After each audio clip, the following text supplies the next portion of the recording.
Hey, bonjour tout le monde, ou plutôt bonsoir, ou même, si je Bonne regarde nuit. l'heure, bonne nuit. Il est rendu 2h30 du matin pour vrai. Un peu fou, mais on tenait à vous faire une petite vidéo à ce moment-là pour vous parler d'un film que j'ai fait découvrir tout récemment à Martin. Parce que là, pour grandir, oui, on va parler de lecture, mais on va surtout parler des choses qui contribuent à nous faire grandir à ce moment-là, autant des événements que des films. Il peut s'avérer dans des situations aussi que le film ne soit pas disponible en français, mais on veut quand même en parler à ce moment-là en anglais pour les gens qui comprennent bien l'anglais. Je pense que c'est comme celui qu'on va parler, c'en est un qui est à découvrir, qui est un sujet un peu particulier. Ça s'intitule May I Be Frank? A film about sex, drug and transformation.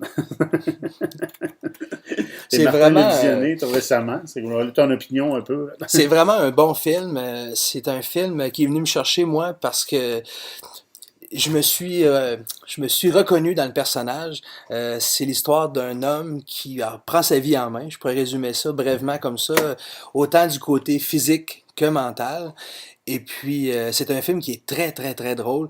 Les messages, ils passent très, très clairement. Ça m'a donné un gros boost. Et puis, j'ai vraiment ri. Ça a été une heure et demie de divertissement incroyable. Je vous le suggère vraiment.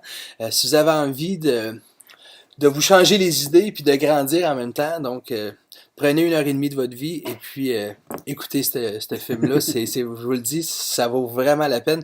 Le gars, en fait, c'est pour vous raconter un peu l'histoire, ça va vous donner le goût de l'écouter, assurément.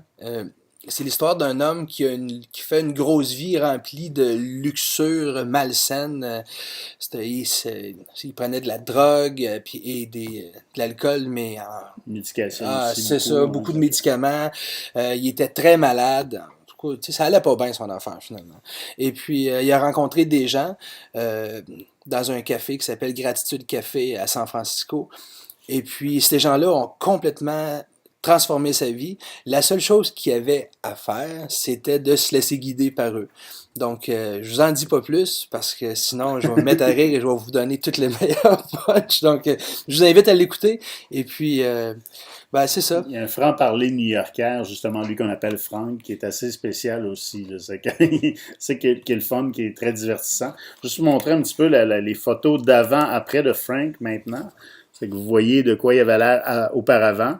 Et maintenant, à ce moment-là, qui a l'air beaucoup plus jeune, beaucoup plus à l'aise. Je me souviens pas combien de livres il a perdu, entre autres, là, mais 60 livres. facilement à ce moment-là. C'est qu'il a changé beaucoup de regard sur sa vie à ce moment-là, faire le ménage autant intérieur, point de vue du corps que mental. C'est quelque chose de très inspirant. C'est un documentaire, en vrai, qui a gagné des prix un peu partout dans le monde. Je me souviens pas, je vois que c'est trop petit, mais il y a différents festivals de films en 2010 à ce moment-là. C'est que May I Be Frank, c'est disponible sur Amazon ou sinon vous pouvez aller sur le site mayibefrankmovie.com. Donc voilà, c'est qu'on se voit à la prochaine chronique. Bon visionnement. Bon visionnement. Bonne nuit.